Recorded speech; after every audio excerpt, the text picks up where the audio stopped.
Olá, amigos queridos, mais uma gravação do nosso preferido espiritualista. Eu acho que é algo extraordinário poder contar com a presença do Wagner, de verdade. Então, nós estamos querendo falar de alguma coisa que esteja em sintonia com o momento. Nós acabamos de passar o Dia dos Finados, né? E é muito importante nesse momento aproveitar esse gancho para ver, né? Tudo que às vezes que mantido escondido, que não conhecemos sobre o que acontece, o que é um cemitério, por que nós vamos ainda procurando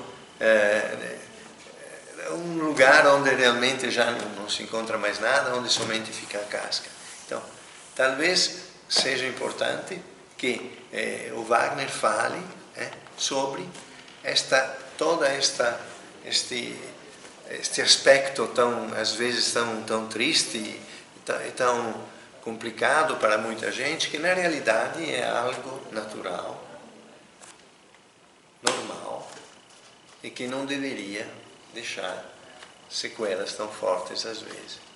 Bom, antes de mais nada, estava comentando aqui com o Sérgio, saiu uma nova edição de um clássico do espiritualismo oriental, que é o livro Autobiografia de um Yogi, do Paramahansa Yogananda, uma obra muito conhecida, um best-seller já há décadas, e acabou de ser relançado num tamanho menor, mais barato. É um clássico, principalmente os capítulos que falam dos mestres Lahiri Mahasaya, Babaji e Uk Tessuah, a história do Yogananda na Índia, como é que ele veio para o Ocidente. Em suma, um cara muito querido por todo mundo. Aproveita essa nova edição menorzinha, mais barata, tá? É um divisor de água no estudo espiritual para muita gente, inclusive para mim mesmo, para o Sérgio, para o Jefferson. Todo mundo gosta muito desse livro, é uma boa dica para quem não conhece, quiser mergulhar um pouquinho na espiritualidade oriunda da Índia, mas com uma abordagem trazida para o Ocidente pelo nosso querido Paramahansa Yogananda. Autobiografia de um Yogi, editora Self-Realization Fellowship. Vocês encontram em qualquer livraria grande, aqui no IPPB nós também temos. Então, a dica de livro de hoje, sempre nós traremos para cá um livro ou outro de vez em quando e vamos dando pequenas dicas, Sérgio. Ótimo. Sempre dicas criativas, ótimo, positivas no estudo espiritual, sempre de forma abrangente, universalista, livro de diversas áreas, sempre voltados para o despertar da consciência, tá bom? Bom, vamos lá. Nós já havíamos comentado antes sobre a necessidade de fazer um programa falando de vida após a morte, mas antes de falarmos, por exemplo, do lado de lá, o que se vê espiritualmente, é necessário falarmos primeiro do lado de cá. E o que eu vou falar aqui é uma abordagem direcionada para vocês que são estudantes dos temas espirituais, ou seja, eu não estou direcionando essa abordagem para a população aberta em geral, ainda dentro dos condicionamentos culturais às quais as pessoas precisam para inclusive se manter estáveis. Eu estou falando de pessoas que estão dentro de alguma senda espiritual, seja ela qual for, que tem um pouco mais de conhecimento, que já conhecem um pouquinho da espiritualidade, que já falam de imortalidade da consciência, participam de grupos, estudam a temática espiritual em geral, leem bastante, né, Sérgio? Pessoal que naturalmente já trata de assuntos como karma, reencarnação, chakras, saída do corpo e a questão da morte, ou vida após a morte, ou imortalidade da consciência. Então a abordagem que eu vou fazer é nesse sentido. Não tem intenção de converter ninguém, eu quero dividir para vocês, compartilhar um pouquinho do que eu tenho visto nos cemitérios ao longo de décadas de trabalho espiritual. Nas saídas do corpo, no Rio de Janeiro principalmente, Sérgio, eu era muito levado por mentores extrafísicos até cemitérios para aplicar passe em espíritos apegados. Muitas vezes, inclusive vou contar uma das experiências, se der tempo, com uma entidade guardiã de porta de cemitério, certo, no cemitério do Caju, no do Rio Caju. de Janeiro. Eu ia falar o Eu Caju. conheço bem o cemitério do Caju no Rio, Também conheço. o São João Batista, o cemitério de Irajá. Eu conheço, eu cresci no Rio de Janeiro, eu morei 26 anos no Rio de Janeiro, então eu conhecia bastante, porque eu era levado a vários cemitérios pelos mentores para dar paz. Depois de vir daqui para São Paulo, eu conheci o cemitério do Araçá, o cemitério da Aclimação e vários outros, mas eu não conheço tão bem aqui em São Paulo quanto a experiência que eu tive no Rio de muitos anos. Eu morava perto do cemitério e trabalhava perto de outro, então acaba que ficou muito contextual, circunstancial, então era muito comum dar passes em espíritos apegados. Nós tivemos o dia de finados agora, semana passada, que de um ponto de vista espiritual é um dia inútil, já que ninguém morre. E isso considerando o ponto de vista de estudantes espirituais. Vou repetir, o programa está focado para estudantes espirituais. Então, alguém que estuda espiritualidade e concerne o tema da imortalidade, naturalmente que vai entender que o dia de finados é um dia ilusório, já que ninguém morre. Entretanto, é necessário respeitar a crença dos outros que consideram importante esse dia. Mas eu estou falando para estudantes espirituais que, obviamente, podem ter uma postura melhor em relação a esse tema. Então, em primeiro lugar, discutindo o entorno aqui, no dia de finados, o que pega mais não é a presença de espíritos desencarnados, que aumenta um pouco, atraídos pela saudade das pessoas, mas as formas mentais produzidas de tristeza e saudade doentia por parte das pessoas que vão ao cemitério. Elas projetam formas mentais doentias, muitas vezes de situações de décadas passadas, mal resolvidas dentro delas, e isso é exteriorizado psiquicamente, criando uma massa de formas mentais que fica gravitando em relação à aura do cemitério aonde elas vão. Acontece que quando a pessoa começa a pensar muito em alguém, ela praticamente está fazendo uma evocação espiritual. Então, muitas vezes, não são os espíritos familiares dela que vêm, mas espíritos grossos que estão em planos extrafísicos, pesados, umbrais espirituais, plano astral inferior, que justamente vem atraído pelo teor cinzento, mórbido dessas formas mentais. E aí acaba aumentando por esses dias, antes e depois do dia de finados, uma espécie de aumento da presença de entidades pesadas. Na semana passada, eu passei de quarta para quinta, que foi o dia de finado, do dia 2 para o dia 3 de novembro, a madrugada toda dando passo no monte de espírito cinzento, Sérgio, para tirar os caras daqui. Não só eu, por aí outros sensitivos também tiveram a mesma experiência. Os caras brigam com a gente, não querem voltar da onde vieram, e aí você tem que dar um passo, fala, cara, entra na luz, seu lugar não é mais aqui, aplica passe, mexe aqui, e isso altera as vibrações deles, os mentores aproveitando essa ajuda que essa interação energética da gente aqui, passam os caras para o lado de lá. Por quê? Eles operam num plano muito sutil. Enquanto que essas entidades desencarnadas apegadas estão aqui no duplo, bem denso da Terra. Então a energia que eles projetam atravessa o corpo espiritual desses caras. Entretanto, quando nós saímos do corpo, nós estamos numa condição mais próxima desses espíritos e ainda ligados energeticamente ao corpo humano pelo cordão de prata, então a energia nossa é mais densa e, portanto, energeticamente mais próxima desses espíritos apegados. Então, na hora que se aplica um passe, Sérgio, isso muda o padrão vibracional do cara, o cara passa por um plano logo acima onde tem os mentores organizados para pegar. Muitas vezes, eles projetam colunas de luz, e aí você dá o passe e empurra o cara para dentro da coluna, o cara é absorvido para o lado de lá. É um elevador de luz. Isso existe. Outros sensitivos devem ter trabalhado nessa semana do finados pela mediunidade, acoplando um monte desses caras nas sessões de desobsessão, seja no espiritismo, seja as sessões de descarrego da Umbanda, seja as reuniões ocultistas onde há vibrações saudáveis para o bem da humanidade.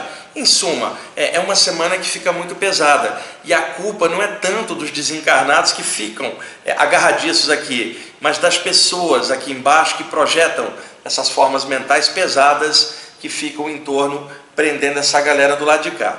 Deixa eu contar também essa experiência lá do Rio, do Guardião. Eu acordei uma noite, eu devia ter uns 25 anos mais ou menos, médium desenvolvido já desde os 20, nas sessões de desobsessão, Então eu acordei em frente a um dos portões do cemitério do Caju, no bairro do Caju, ali perto da orla marítima do Rio de Janeiro, perto da ponte Rio-Niterói, perto da Praça Mauá, perto de São Cristóvão. É uma região ali antiga, né? Região portuária. E ali, o cemitério é enorme. Eu acordei numa das entradas, num dos pórticos, como se uma mão invisível tivesse me deixado ali, Sérgio, sabe? Aquela sensação, você deita para dormir, quando acorda, você está assim deslizando no ar, fala, como se alguém tivesse te deixado ali. E aí eu estava mais ou menos uns 2 metros flutuando acima do ar, totalmente consciente, né? Eu me lembro que estava plasmada em mim uma roupa clarinha, porque a mente da gente plasma, às vezes o pijama que você está dormindo, às vezes uma roupa clara, a roupa que você usou durante o dia, varia muito. E mesmo na questão da pessoa dormindo pelada, a mente dela produz algum tipo de indumentária extrafísica para proteção da autoimagem, que é a proteção do próprio ser, né? O resguardo da pessoa. Bom, quando eu vou passando, Sérgio, atravessando o pórtico, eu falei, se me deixar aqui deve ser para dar paz igual de outras vezes. Quando eu vou passando, salta uma criatura na minha frente. Sérgio, essa criatura encapuzada, com um manto todo esfarrapado assim, né? Eu não conseguia ver o rosto dele, mas eu sabia que era um rosto deformado, né? 2 caveiras brancas na mão, e ele fazia um movimento assim na minha frente, como se fosse um malandro, me impedindo a minha passagem. Mas ao mesmo tempo, eu não sentia nada de ruim nele, né? Sentia apenas que é um cara que opera num nível denso, mas não sentia nenhuma maldade. E aí mentalmente, telepaticamente, ele falou assim para mim, e eu juro para vocês, embora não seja voz, eu juro para você que mentalmente tinha um timbre, que eu não posso dizer que é vocal, porque nós estamos fora do corpo, mas algo mais ou menos assim, que isso aqui é aqui, aquela coisa bem cavernosa, entrando aqui na minha mente como um pensamento. Aí eu falei assim, olha, você já deve ter me visto aqui, você deve ser um guardião que trabalha aqui, eu vim dar passe aqui, dá uma olhada na minha energia e ver se eu posso passar ou não. Ele é um guardião, né? E aí ele olhou para mim e falou assim, você pode passar, mas só você. Sabe aquela coisa bem... Aí eu fui... eu fui entrando, ele virou assim por trás de uma das colunas do pórtico e falou assim, ele me chamou de menino, menino, aprende uma coisa, quando você vê uma entidade segurando 2 caveiras escuras, é do mal. 2 caveiras vermelhas, joga nas 2 bandas, na esquerda e na direita. E caveira branca é da luz. Só confia nos caveira branca, né? E aí eu passei. O que era aquilo? Na Umbanda seria, por exemplo, um Exu, guardião de porta de cemitério. Assim seria formatado, né? Nomeado. Tá? Eu não estou ligando para essa ou aquela área. É um guardião. Tem que ser denso, porque ele trabalha retendo entidades mais densas. No caso de entidades pesadas, que às vezes estão muito atoladas em relação ao corpo, algumas delas por suicídio, que é um tema que uma outra hora a gente vai falar aqui com cuidado. Mas se uma entidade suicida não está no plano extrafísico, ainda está agarrada aos despojos ou ao ambiente, se ela sai do cemitério e encosta na aura de uma pessoa, imediatamente a pessoa é invadida por pensamento de suicídio. E aí um outro encarnado pode cometer o mesmo erro. Então, os mentores criam um campo de força em torno do cemitério para impedir a saída de entidades que seriam nefastas, o encosto delas nas pessoas. Fora os que já tem fora, é só para não aumentar a carga pesada para fora. E são esses guardiões, como esse que eu estou citando, que seguram a barra ali, impedindo outros obsessores de entrar para piorar, impedindo outros de sair, segurando aquela barra ali no escurinho. Naturalmente que esse espírito opera numa espécie de hierarquia espiritual, ele tem um chefe, gente mais elevada que comanda e fala assim, olha, você quer melhorar, você quer crescer, sabe? Vai lá e segura as pontas naquele cemitério para mim durante 10 anos, que aí vai ser o teu trabalho de regeneração. Eu quero falar então é muito importante eu estar contando isso para vocês. Eu não tenho linha espiritual definida, nem nada, estou contando uma vivência prática. Eu não sou de Umbanda, não sou de área nenhuma, mas estava ali o cara, me recebeu bem, deixou passar, e é legal falar desse aspecto mais oculto, né? Porque para desmistificar um pouquinho também. É o aspecto do suicídio. Eu tenho meu filho que mora na Itália. Ele foi filmar um grupo de policiais femininas que tinha um time de futebol.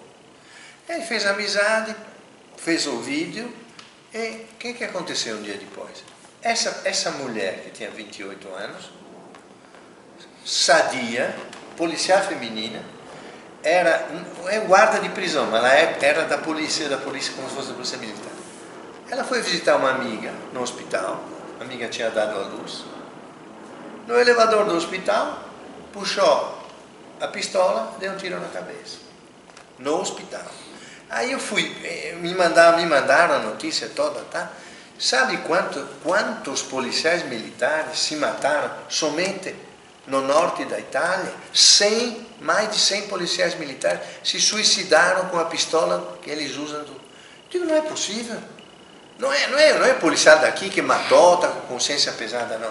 No norte da Itália, em Veneza, Padova, Vicenza, Verona. Algum processo de obsessão espiritual. Quando você falou essa transferência...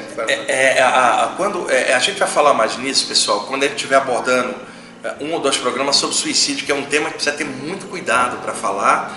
A explicação nossa é sempre no sentido positivo de evitar que outras pessoas cometam, e não há nenhuma condenação a quem porventura tenha feito isso. Quem fez isso precisa de ajuda, do nosso abraço, da nossa compreensão. Julgamento não, mas é necessário deixar claro o problema que o suicídio causa para o espírito, porque muita gente, até por falta de informação, eu já vi na internet inclusive, ou até autores de livros, não, suicídio é um ato de coragem. Não é um ato de coragem, tá? É um ato que complica a vida da pessoa do lado de lá e futuras reencarnações. Mas eu não falo isso por lado moral, eu falo pelo que eu já vi, e eu vou contar as coisas que eu vi, tá? Mas num programa para isso. Agora a gente já está em cima do tempo, a gente vai parar o assunto nesse momento e vamos gravar na sequência ainda esse tema, cemitério, cadáver, por um ponto de vista espiritual, que eu quis contar, Sérgio, esse relato desse guardião, que desmistifica um monte de coisa, mostra uma realidade extrafísica, sabe? Fabuloso. E como a gente está no tema do cemitério, tão eu achei didático, tão bom, pertinente contar essa experiência, tá bom? Extraordinário. Aí no programa que vem a gente vai dar sequência a esse tema, ainda no entorno aqui, depois a gente fala do lado de lá, tá bom? Então, obrigado aí pela audiência de vocês, viu, gente? Por hoje. Obrigado a todos.